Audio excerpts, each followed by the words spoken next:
अवैध रेती उपसाविरोधात गावकरी एकवटले, बोलावली विशेष ग्रामसभा।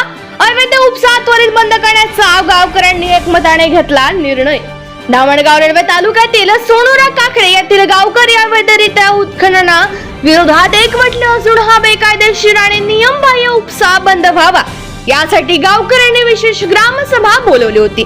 यावेळी सर्व सहमतीने घाट चालकाला फक्त बोरगाव निस्ताने घाटातून वाळू उपसा करण्याची परवानगी असताना घाट चालक आपली हद्द सोडून पहिले सलामतपूर हद्दीत घुसला, आता त्यानंतर सोनोरा काकडे हद्दीत घुसला आहे असे गावकऱ्यांचे म्हणणे पडले।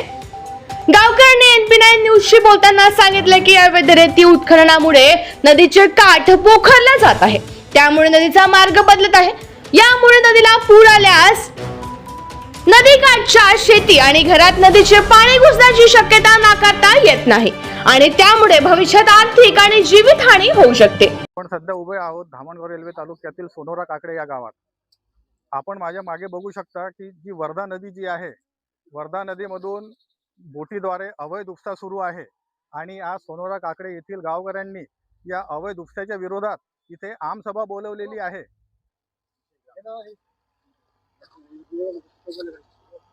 आता त्या विशेष ग्रामसभेला काही वेळातच सुरुवात होणार आहे।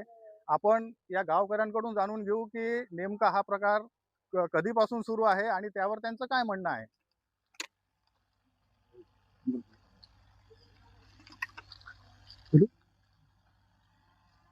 सोनोरा काकडे येथील मोजा सलामतपूर इथे अवैध रेती उत्खनन चालू आहे। रात्री बेरात्री रेती उत्खनन इथे चालू आहे। त्यानंतर ह्या गावाच्या संरक्षणाच्या दृष्टिकोनात ज्या नदी थाड्या आहे त्या खोदल्या गेल्या आहे। इथून भविष्याचा जर विचार केला तर या गावामध्ये पाणी येण्याचे थेट चान्स आहे।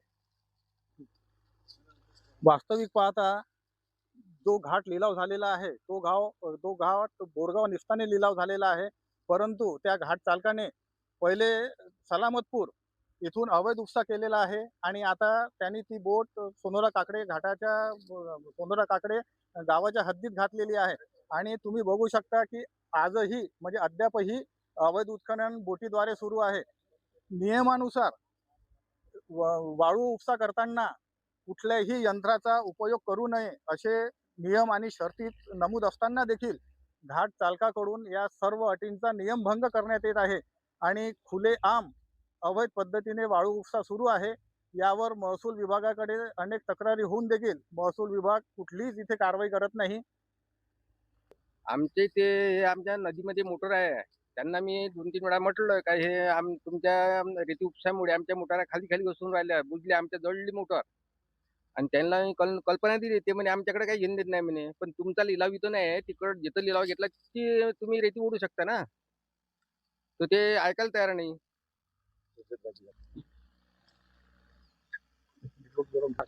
येथील गावकऱ्यांचा वाळूघाट चालकावर असा आक्षेप देखील आहे की येथील जे शेतकरी आहेत ते त्या नदीतून आपली मोटर टाकून शेतीसाठी पाणी घेतात, परंतु अवैध उपसामुळे ते पाण्याची लेवल खाली चाललेली आहे आणि शेतकऱ्यांच्या मोटरी जळत आहे आणि शेतकऱ्यांची आर्थिक नुकसान होत आहे। तर यासाठी जबाबदार कोण असा प्रश्न देखील शेतकऱ्यांनी विचारला आहे। शासनाने बोरगाव निस्ताने येथील घाट लिलाव केला आहे, त्यानंतर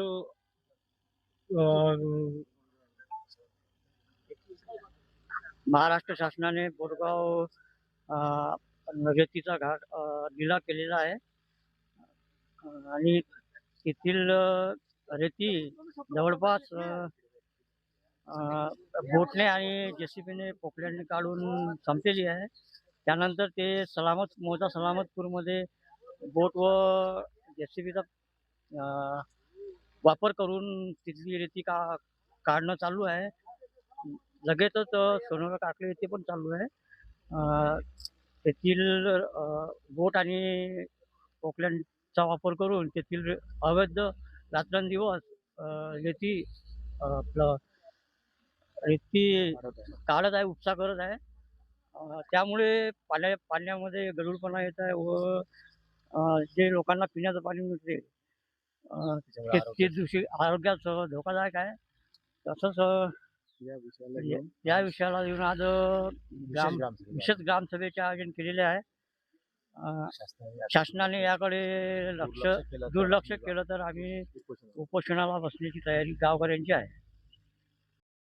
यावेळी भोई बांधवांनी आपली समस्या मांडताना सांगितले की नदीतून फायबर बोटद्वारे रेती उपसा सुरू असल्याने बोटीचे ऑइल नदीत पळत असल्याने मासे मरत आहेत. बोटीमुळे पाणी गढूळ होत असल्याने मासे दूर पळत आहेत.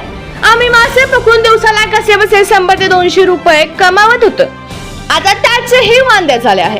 त्यामुळे कुटुंबाचा उदरनिर्वाह कसा करावा हा आमच्या समोर मोठा प्रश्न आहे. पाणी डूब झाला आहे. आईलचा ते बोटचा आईल सांगते आहे त्यानं मच्छ्या गायब झाल्या आहे. आमचा 100-200 धंदा आहे ते आमच्या पोटमारी होऊन राहिली. खाल नाही भेटणार काही मच्छी काहीच नाही. 5 किलोमीटर मच्छी गायब झाली आहे आवाज बोटच्या आवाजानं. सगळ्यांच्यावर आमची उपासमारीची आली आहे. कसं आमचा शेफाचा धंदा 1 रुपया होऊन राहिला. करावं आम्ही उपाय कोणता करा. बोटच्या आवाजानं मच्छी लागत नाही. विशेष ग्रामसभेत उपस्थित मुद्द्याबाबत ग्रामसेवक लोडाम यांना विचारले असता त्यांनी सांगितले की गावकऱ्यांनी अवैध उपशामुळे होणाऱ्या आर्थिक आणि जीवित नुकसानीबद्दल प्रश्न उपस्थित केला आहे. अवैध वाळू उपसा बंद व्हावा असे गावकऱ्यांचे म्हणणे आहे. आम्ही तसा ठराव घेतला असून तो गट विकास अधिकारी, तहसीलदार आणि जिल्हाधिकारी यांच्याकडे पाठविण्यात येईल. आज जी आपली विशेष ग्रामसभा इथं आयोजित करण्यात आली आहे सोनोरा काकडे येथे. सोनोरा काकडे लगत जे वर्धा नदी आहे तिथून अवैधरित्या ग्रामस्थांची अशी म्हणजे हे आली होती निवेदन की बा सदर नदी पात्रातून अवैधरित्या वाळू उपसा चालू आहे. सदर वाळू उपसा थांबविण्याकरिता त्या सदर उपसा जे वाळू आपलं हे जे चालू आहे अवैधरित्या वाळू उपसा त्याच्यामुळे नदी पात्राची स्थिती बदलत आहे. सदर स्थितीमुळे जे आपलं मंदिर आहे व गावातलं पूर्ण मालमत्ता आहे त्यास पुराचा धोका वाढत आहे व त्याच्यामुळे आजूबाजूचे शेतकरी आहेत, मच्छीमार आहेत त्यांनाही सदर वाळू उपसामुळे व खूप नुकसान भरपाई करण्यात यावे होऊन राहिलं.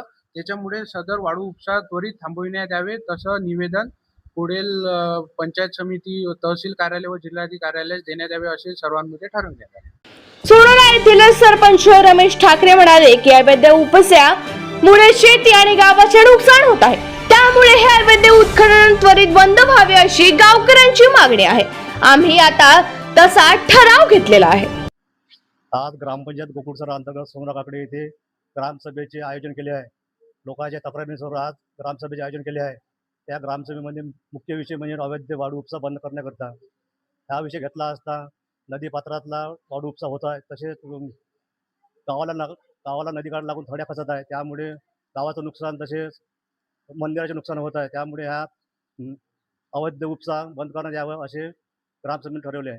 MP9 न्यूजसाठी कॅमेरामन हितेश गोरियासह मी संजय पांडे.